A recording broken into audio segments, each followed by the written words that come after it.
Ayan na ang dambuhalang barge na puno ng buhangin mga kabayan ay katapos lang po magbuhos doon dyan sa likuran na yan.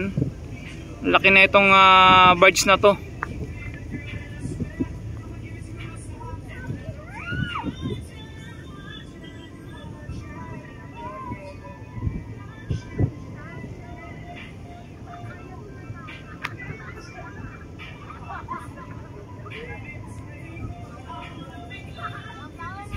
Ang laki sobra. Laki ng barge na to, puno ito ng buhangin. At kakatapos lang magbuhos diyan sa likuran niya. Ay may nakantabay ding barge na dalawa na puno rin ito ng buhangin, ano? Laki na itong barko na to. Malapit lang natin dito mga kabayan.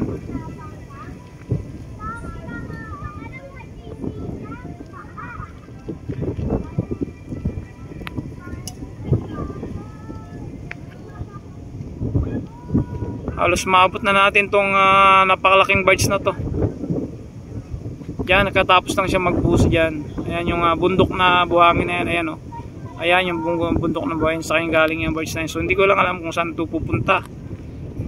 So sa ngayon pala, December 2 ay dalawa nga sila ang nagbubuhos dito. Ayan yung isa, oh. Ayan. Ayan yung isa.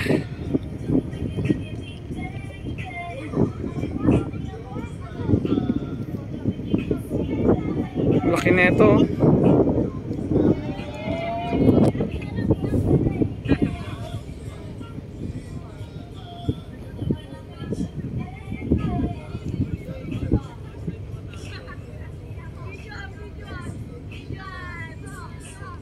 Grabe no, ang bilis ng kanilang proseso no. Mga high-tech yung mga kagamitan nila dito.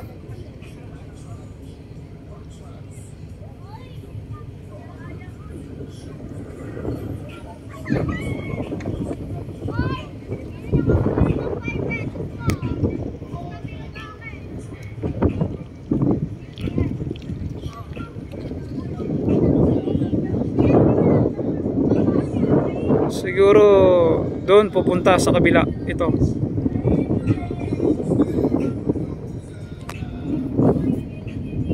So mga bayan, ano, at balang mga ilang taon na lang din itong area na to ay puno na ng mga istruktura ito. Istrukturang naglalaki ang mga building, you know, dito, no. At kung ito may proyekto ng ating pamahalaan ng ating gobyerno ay suportahan po natin mga kabayan. Ayan, napakalaking malaki pa sa Titanic. Grabing barge na to, napakalaki. Dito lang natin nakita ng malapitan, ano. Ang lawak, oh. Ang lawak, sobra. Ang laki.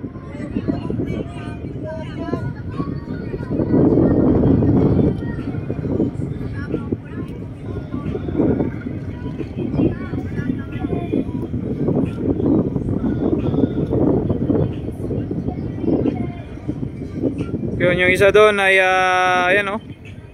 At tuloy-tuloy sa pagbubuhos.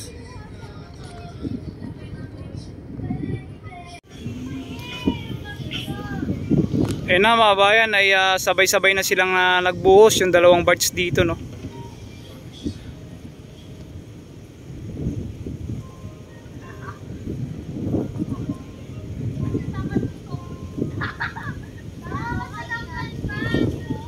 Ay yung isa, oh.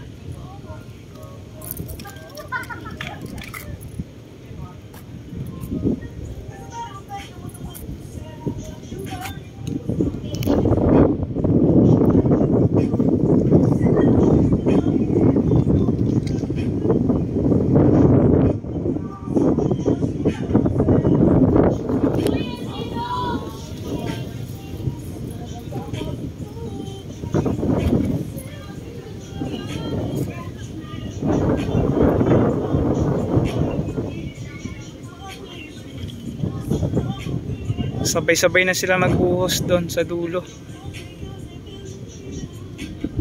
Yung dagat tinakpan na.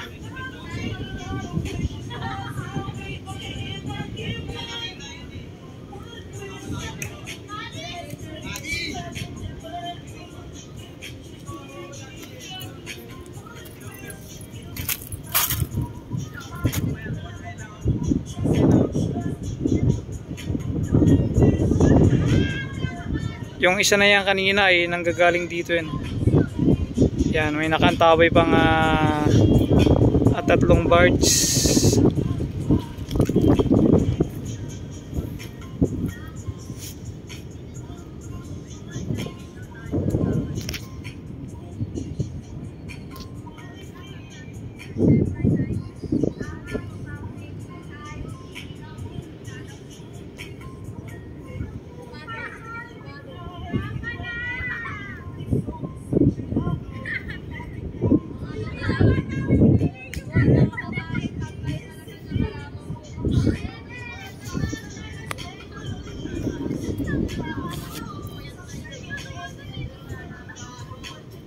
Detail na nila ngayon, no? Yan, pangatlong araw nasimulan lang na pinayagan ng ating DNR na ituloy ang proyektong ito.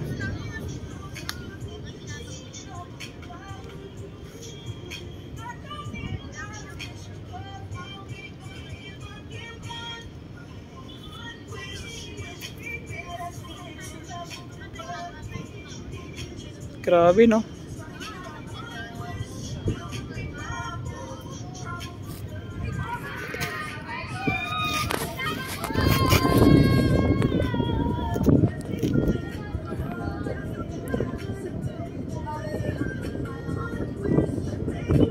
Bilis lang, no? Yung mga bayan, dalawang barge. So pangatlong araw na nilang nagbuhos ng buhangin dito. Ang bilis.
Saan tagundong dun sa dulo, no? Alalaki yung mga makina mga yan.